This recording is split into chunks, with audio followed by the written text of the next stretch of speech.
Hello everyone, welcome to my channel. इस video में हम पोएट्री नंबर 2 स्टार्ट करने वाले हैं, कीपिंग क्वाइट। ओके, तो ये जो पोएम है आपके, इसको पाब्लो नेरुदा ने लिखा है और इसका जो बेसिक थीम है, इसमें साइलेंस को लेकर आपको बताया गया है कि हम अगर साइलेंस रखें, बिल्कुल हम एकदम चुप रहें, हम बिल्कुल एकदम शांति में रहें, तो हमारे लिए काफ़ी चीज़ें जो हैं वो बहुत आसान हो जाती हैं, बहुत क्लियर हो जाती हैं। तो पाब्लो नेरुदा जो हैं, इन्होंने जो है ये अपनी जो नॉवेल्स वगैरह या बुक्स वगैरह जो स्टोरी वगैरह लिखी होंगी, इन्होंने वो भी पेन नाम से लिखी हैं। यहाँ पे इन्होंने इनकी जो पोएम है बिल्कुल उनको बहुत अच्छे से समझा जा सकता है। नोबेल प्राइज़ मिला इनको लिटरेचर के लिए 1971 में। और यहाँ पे जो आपके पोएट हैं नेरुदा, इन्होंने क्या बताया यहाँ पे कि अगर हम बिल्कुल चुप रह के अपना खुद का सेल्फ एनालिसिस करें, इंट्रोस्पेक्शन करें अपना, और हम एक ऐसी फीलिंग क्रिएट करें यहाँ पे कि हमारे जो ह्यूमन बींग्स हैं, हमारे जो आसपास और लोग हैं, उनके साथ में एक म्यूचुअल अंडरस्टैंडिंग, आपस में जो है हम बहुत अच्छे से अंडरस्टैंडिंग रखते हैं, तो काफ़ी चीज़ें अलग हो जाती हैं यहाँ पे। Before you read, what does the title of the poem suggest to you, what do you think the poem is about. तो इसका टाइटल जो है वो आपको क्या समझ में आता है, कीपिंग क्वाइट, है ना। और ये पोएम किस चीज़ के बारे में हो सकती है, तो आप सबके जो ओपिनियन है वो अलग अलग हो सकते हैं, लेकिन जो राइटर्स लिखते हैं, जो पोएट लिखते हैं, उनका मीनिंग कुछ और ही होता है यहाँ पे। तो चलिए स्टार्ट करते हैं। Now we will count to 12 and we will all keep still for once on the face of the earth. Let's not speak in any language, let's stop for 1 second and not move our arms so much. ठीक है, यहाँ पे जो poet हैं वो सबको कह रहे हैं, जो पोएम पढ़ रहे हैं हम लोग या जो भी रीडर्स हैं सारे, उनको वो कह रहे हैं कि हमें क्या करना है, हमें नंबर्स काउंट करने हैं। कहाँ तक? 12 तक। अब ये 12 नंबर क्या हो सकते हैं, यहाँ पे जो बताया है इनका मतलब है कि 12 घंटे आपके होते हैं, है ना। वो तो अलग है, 24 आवर्स का फॉर्मेट अलग है, 12 आवर्स का फॉर्मेट अलग है। बट यहाँ पे जो घड़ी में नंबर मेंशन होते हैं वो कितने होते हैं, 1 2 3 से लेके आपका 12 तक होते हैं यहाँ पे। या आप बोल सकते हैं जो आपका एक साल है, उस साल में भी कितने आपके मंथ्स है, 12 मंथ्स हो सकते हैं यहाँ पे। या जो हमारे ज़ोडिएक साइंस है, हमारी जो राशियाँ होती हैं, उनके लिए भी आप ऐसे बोल सकते हैं एक तरह से। तो वो क्या चाहते हैं, वो चाहते हैं कि हम बिल्कुल एकदम शांत रहें, बिल्कुल काम रहें। यहाँ पे जो हमारे आसपास के लोग हैं, हमारे कंट्री में जितने भी लोग हैं, वो सारे मिल के रहें आपस में, है ना, एक म्यूचुअल अंडरस्टैंडिंग के साथ में रहें। अपनी कोई भी लैंग्वेज जो है वो ना बोलें, लैंग्वेजेस कुछ भी नहीं बोलनी है, हमें कुछ भी नहीं कहना, बिल्कुल शांत रहना है। और वो कहते हैं कि हमें किस चीज़ की लैंग्वेज बोलनी है, साइलेंस की लैंग्वेज बोलनी है। साइलेंस मतलब बिल्कुल चुप रहना है, बिल्कुल शांत रहना है। ऐसा करने से क्या होगा, हमारे बीच में यूनिटी आएगी, हम बिल्कुल इकट्ठा होकर एक साथ होकर हम सारे काम कर सकते हैं।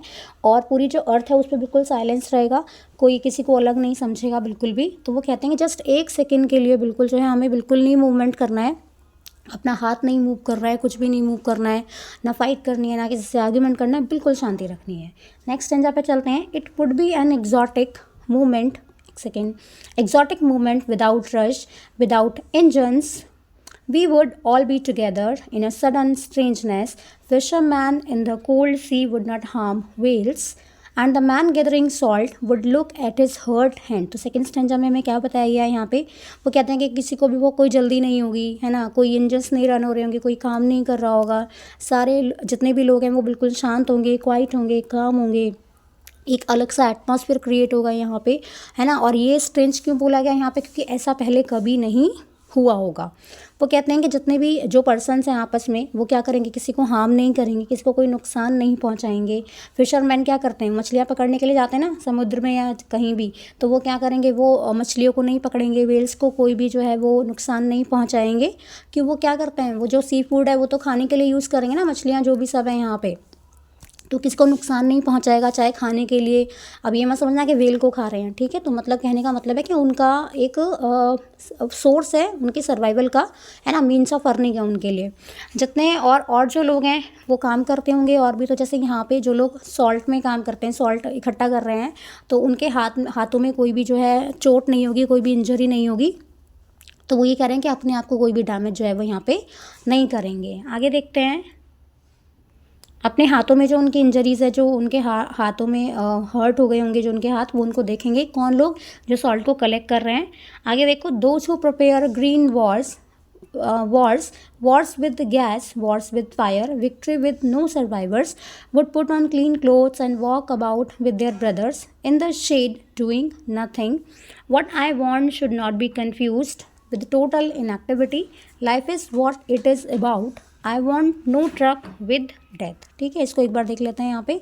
तो थर्ड स्टेंजा में यहाँ पे बताया कि ऐसे लोग जो हमारी ग्रीन वेल्थ को ख़राब करना चाहते हैं, है ना, या चाहते थे, एक्सप्लॉइट कर रहे हैं। जैसे अब ग्रीन वेल्थ क्या है, हमारी फॉरेस्ट, हमारे जंगल ही तो है हमारे लिए ग्रीन वेल्थ जो है। तो हमने डिफॉरेस्टेशन कर लिया, हमने कटिंग कर दी ट्रीज़ की, है ना, या फिशिंग करते रहते हैं लोग समुद्र में जाके।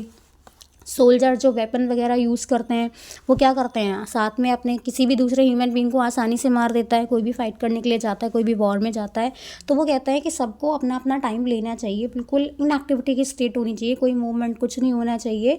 और वो यहाँ पे और क्या बताते हैं हमें कि हाँ ठीक है, तो सोल्जर्स के बारे में भी वो यहाँ पे बता रहे हैं कि वो वेपन्स यूज़ करते हैं, ह्यूमन बींग्स को मारते हैं फिर वेपन से ही। तो उनको भी कुछ टाइम चाहिए कि वो जो है इंट्रोस्पेक्शन करें, अपने साथ के लोगों को ना मारें, किसी को कोई नुकसान ना पहुंचाए।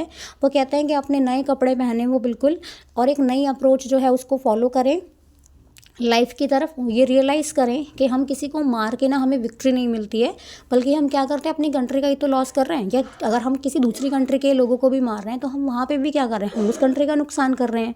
ठीक है, तो वो कहते हैं कि हम सबको एक साथ रहना है और हमें ये कंसिडर करके चलना है कि हमारे जो एनिमी हैं, है ना, वो हमारे लाइक ब्रदर्स हैं हमारे, तो हमें उनको नहीं हर्ट करना चाहिए।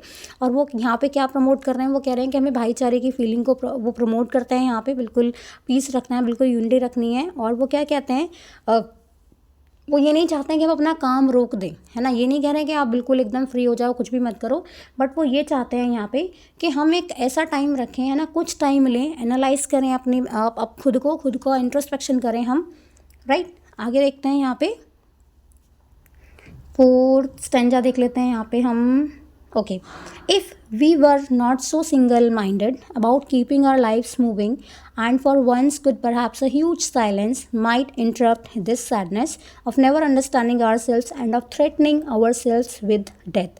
वो यहाँ पे क्या कहते हैं, जितने भी ह्यूमन बींग्स हैं वो काम तो करते ही हैं ना अपना, उनका अपना खुद का एक गोल है। अगर उनको कोई काम दिया गया तो उसको कंप्लीट करेंगे यहाँ पे, है ना। तो वो कहते हैं कि अपने काम को करने के लिए बहुत लोग जल्दी जल्दी में रहते हैं, बिल्कुल रश में रहते हैं, इतनी मारा मारी है हर चीज़ की बिल्कुल। और वो क्या कहते हैं, उनको बस ये लगता है कि हमें अर्न करना है, हमें बस सुबह उठना है, काम करना है, अर्न करना है, बस ये सारी चीज़ें रहती हैं, है ना। सर्वाइव करने के लिए वो सारी चीज़ें करते रहते हैं। तो वो क्या कहते हैं कि अगर आप कुछ देर के लिए थोड़ा रुकते हैं, थोड़ा साइलेंस आप रखते हैं कुछ देर के लिए, तो यहाँ पे वो अच्छे से समझ पाएंगे, है ना, वो एनालाइज कर पाएंगे बहुत अच्छे से कि हम क्या चीज़ हम अचीव कर रहे हैं, क्या चीज़ हमें नहीं मिल पा रही है। तो उनकी जो लाइफ है वो ज़्यादा अच्छे से और ज़्यादा खुश हो जाए, मतलब अच्छी हो जाएगी। और वो यहाँ पे क्या बताते हैं कि हमें थोड़ा सा इंट्रोस्पेक्शन करना ही चाहिए यहाँ पे। वो और क्या बताते हैं, वो कहते हैं कि अगर हम शांत रहते हैं तो हम समझ पाएंगे कि एक्चुअल में हमारा क्या टारगेट होना चाहिए, हमें क्या अचीव करना है। वो टारगेट जो है हम यहाँ से आसानी से हम समझ सकते हैं। आगे देखिए, perhaps the earth can teach us as when everything seems dead and later proves to be alive, now I will count up to 12 and you keep quiet and I will go। Last stanza है आपका ये। देखिए इसमें वो क्या कहते हैं, वो कहते हैं कि आप अर्थ से बोल रहे हैं कि अर्थ से आप सीख सकते हैं, अर्थ हमें बहुत कुछ सिखाती है। तो वो कह रहे हैं अर्थ के बारे में यहाँ पे क्या कह रहे हैं कि विंटर के टाइम में क्या होता है, सारी चीज़ें बिल्कुल एकदम स्टिल हो जाती हैं, स्टिल इन द सेंस कि बिल्कुल फ्रीज हो जाती हैं, और ऐसा लगता है कि बिल्कुल स्टिलनेस है, कोई लाइफ नहीं है कहीं पे भी। लेकिन कुछ टाइम के बाद जब सीज़न बदलते हैं, है ना, तो सीज़न वाइज क्या होता है, डेवलप होती रहती हैं चीज़ें। तो वो यहाँ पे कहते हैं कि जो चीज़ें अभी हमें लग रहा है कि फ्रीज़ हो गई हैं, वापस से उनमें बिल्कुल लाइफ आ जाती है। तो यहाँ पे वो यही कहना चाह रहे हैं कि हम थोड़ा रुकें, थोड़ा स्टिलनेस रखें, काम रहें, बिल्कुल पीस हम रखें। और कहते हैं कि अपनी लाइफ को इंट्रोस्पेक्ट करें, अब खुद को इंट्रोस्पेक्ट करें हम यहाँ पे, तो हमें समझ में आएगा कि हमारी लाइफ का पर्पस यहाँ पे क्या है। तो पोएट जो है वो और क्या करते हैं, यहाँ पे वो मैसेज कन्वे कर रहे हैं सारे लोगों को, है ना, कि हमें क्या करना है एक्चुअल में। और वो कहते हैं यहाँ पे फिर से कहते हैं हम एक बार कि फिर से आप जो है थोड़ा पॉज लीजिए, थोड़ा रुकिए और दोबारा से क्या करिए, 12 तक काउंट करिए। 12 तक काउंट करने के लिए बोल रहे हैं, सिर्फ ज़्यादा नहीं बोल रहे हैं कि इतना काउंट करो, तब तक इंट्रोस्पेक्शन आप करने की कोशिश करो। ठीक है, तो यहाँ पे वो कहते हैं कि अर्थ से हम काफ़ी सारी चीज़ें सीख सकते हैं, तब तक आप काउंट करो, एकदम शांत रहो। और मैं यहाँ से चला जाता हूँ क्योंकि इनकी पोएम अब कंप्लीट हो गई है। ओके, तो यहाँ पे हमारी जो पोएम वो कंप्लीट हो गए हैं। मिलते हैं अगले वीडियो में। Thank you.